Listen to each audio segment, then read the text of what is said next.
എന്റെ നെഞ്ചില് പാണ്ടിയും പഞ്ചാരി ഒരുമിച്ച കൊട്ടണേ. എന്റെ പുണ്യാളമാരെ, എന്റെ പാറമേക്കാ ഭഗവതി.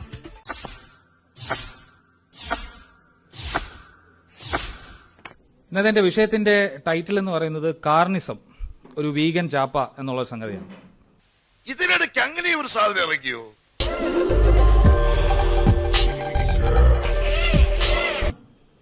ഈ വീഗനിസം നല്ലതാണെന്ന് പ്രചരിപ്പിക്കുന്ന ഐഫോൺ ഉപയോഗിക്കുകയാണെങ്കിൽ അതും വീഗൻ ഫ്രണ്ട്ലി അല്ല. അതിനകത്ത് ആനിമൽ ഡിറൈവ്ഡ് ആയിട്ടുള്ള കൊളസ്ട്രോളും അതുപോലെയുള്ള കാര്യങ്ങൾ ഉപയോഗിച്ചിട്ടാണ്. ലാപ്ടോപ്പ് ഉപയോഗിക്കാൻ പറ്റില്ല, അതിന്റെ സ്ക്രീനിനകത്ത് അതാണ്. TV കാണാൻ പറ്റില്ല, അതിന്റെ സ്ക്രീനിനകത്ത് അതാണ്. ഇതിനകത്തൊക്കെ ഒരുപാട് ആനിമൽസിൽ നിന്ന് എടുക്കുന്ന ഇവര് ഡയറക്റ്റായിട്ട് അറിയുന്നില്ല എന്ന് മാത്രമേ ഉള്ളൂ. അതിനകത്ത് ആനിമൽ ഡിറൈവ്ഡ് ആയിട്ടുള്ള കൊളസ്ട്രോളും അതുപോലെയുള്ള കാര്യങ്ങൾ ഉപയോഗിച്ചിട്ടാണ്.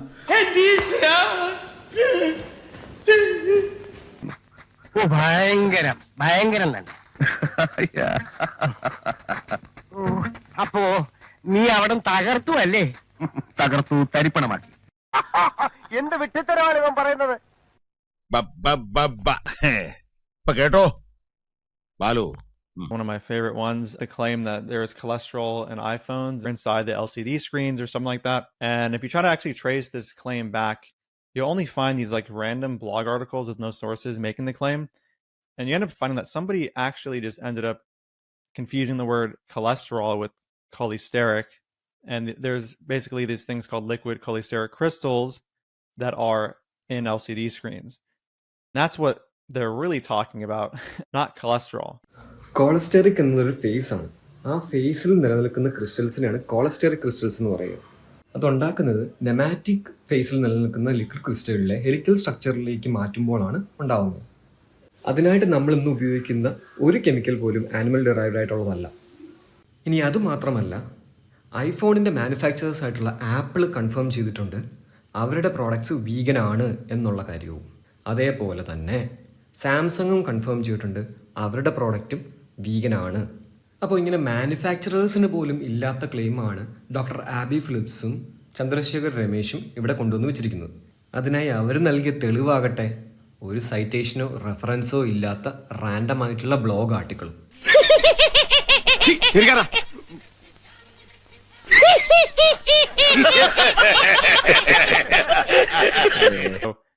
Just to be clear, there's no animal cholesterol in LCD screens.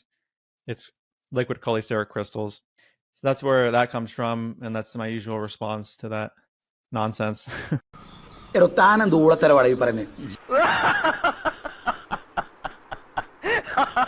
നീ അത് വിശ്വസിച്ചോ? അതെന്റെ ചെറിയൊരു കലാപരിപാടി അല്ലായിരുന്നോ? വെറും പുഴു. ഒത്തില്ല. എന്താണ് ഒത്തില്ല? ആ മൂപ്പര് ഒപ്പിക്കാൻ നടക്കുക. താടിക്ക് നീ പിടിക്കുക. Sorry sir, somewhere something has gone wrong. എന്തോ നാടാ ഇതൊക്കെ? ഇംഗ്ലീഷ് ഭാഷ ആവശ്യമില്ലാതെ എടുത്ത് ഉപയോഗിച്ചാൽ അതിനുള്ള ഇടി ഇവര് വേറെ തരും. He is very weak in English language. That's okay.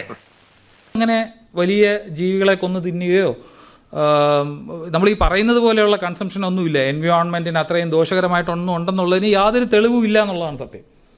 അപ്പൊ അതിന് വേണ്ടിയിട്ട് വീഗനായിട്ട് കാര്യമില്ല. മറ്റൊരു സത്യം കൂടി വെളിപ്പെടുത്താൻ ഞാൻ ഉദ്ദേശിക്കുന്നു. ഇത്രയും ധൈര്യം ഞാൻ എന്റെ ചാൽ ശോഭരാജ് മാത്രമേ കണ്ടിട്ടുള്ളൂ. നിനക്ക് എങ്ങനെ കിട്ടി കുട്ടി ധൈര്യം? സാഹചര്യങ്ങൾ. Back in 2006, the United Nations stated, "The livestock sector emerges as one of the top 2 or 3 most significant contributors to the most serious environmental problems at every scale, from local to global." The findings of this report suggest that it should be a major policy focus when dealing with problems of land degradation, climate change and air pollution, water shortage and water pollution, and the loss of biodiversity. And then, 4 years later, they warned that a global shift towards a vegan diet is vital to save the world from hunger, fuel poverty, and the worst impacts of climate change. Is going vegan better for the environment? This is the easy part of the video because the answer is super simple. Yes. Point blank, yes. Avoiding meat and dairy products has a major impact on the environment. Study after study after study has found that a vegan diet, as compared to a full-on meat-eating or omnivorous diet, or even a vegetarian diet, uses less land, conserves more water, and produces less greenhouse gases, by about 70 to 80% compared to omnivorous diets. And that's a huge difference. ചേട്ടന് ഇതിനെപ്പറ്റി വലിയ ധാരണയില്ലല്ലേ? കലക്കി. എന്റെ idea ആയി പോയി. നിന്റെ idea നിന്നെ ഞാൻ കൊന്നേനെ പട്ടി. രാവിലെ കിട്ടിയില്ലേ? ആ പോ ഒരു ക്ലാസ് ഫോർ ഓഫീസറോട് പെരുമാറാൻ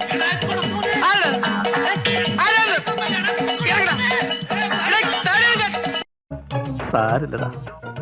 നീ എവിടെ പരിപാടി അവതരിപ്പിച്ചാലും ഇത് തന്നെയാണല്ലോ നിന്റെ വിധി. അപ്പൊ ഈ കൊല്ലുക എന്ന് പറഞ്ഞു കഴിഞ്ഞാൽ നമുക്കറിയാം, ചത്തു കഴിഞ്ഞാൽ ആ ജീവി വേദന അനുഭവിക്കുന്നില്ല.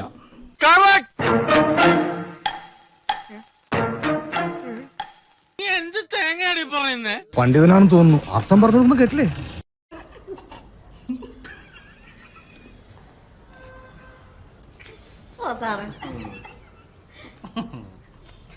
അപ്പോൾ ഇപ്പോൾ ഇവർ പറയുന്ന കാര്യം, ഇപ്പോൾ എലി എന്ന് പറയുന്നത് ഒരു മാമലാണ്. ഈ വയൽ ഉഴുകയും ട്രാക്ടർ കൊണ്ട് ഹാർവെസ്റ്റ് ചെയ്യുകയൊക്കെ ചെയ്യുമ്പോൾ എലി ഒരു കുഞ്ഞിനെ എടുത്തുകൊണ്ട് പോകുന്ന പടമാണത്.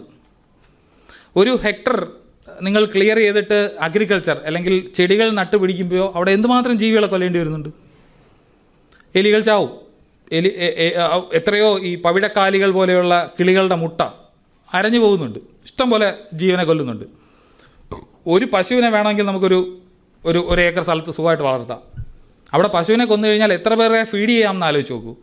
അതിനകത്ത് അവിടെ ഒരു ജീവി മാത്രമേ സഫർ ചെയ്യുന്നുണ്ടെങ്കിൽ തന്നെ സഫർ ചെയ്യുന്നുണ്ട്. ഇവിടെ എത്ര എലികളെയാണ് കൊല്ലുന്നത്?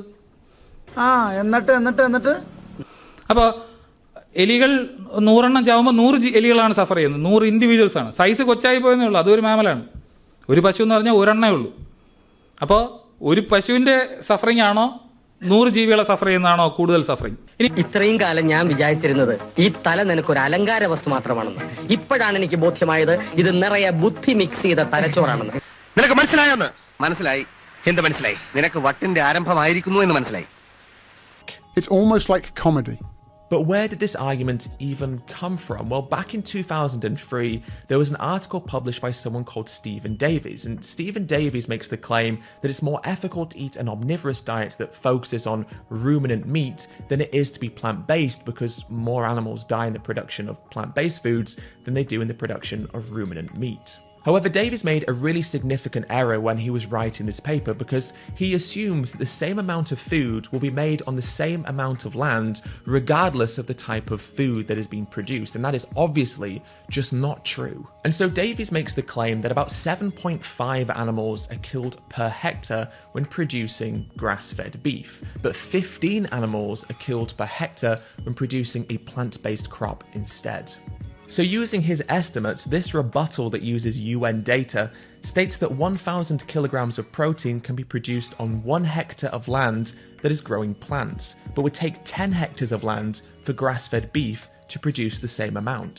Which means that when you use Davies's numbers but you factor in the error that he made, Stephen Davies actually makes an even more compelling argument to be vegan, because according to his numbers, a plant-based diet is responsible for 5 times fewer deaths than a diet that consists of ruminant meat.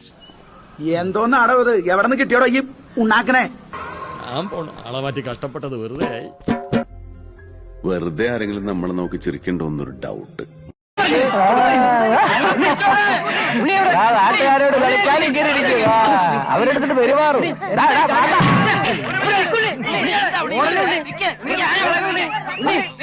എന്താ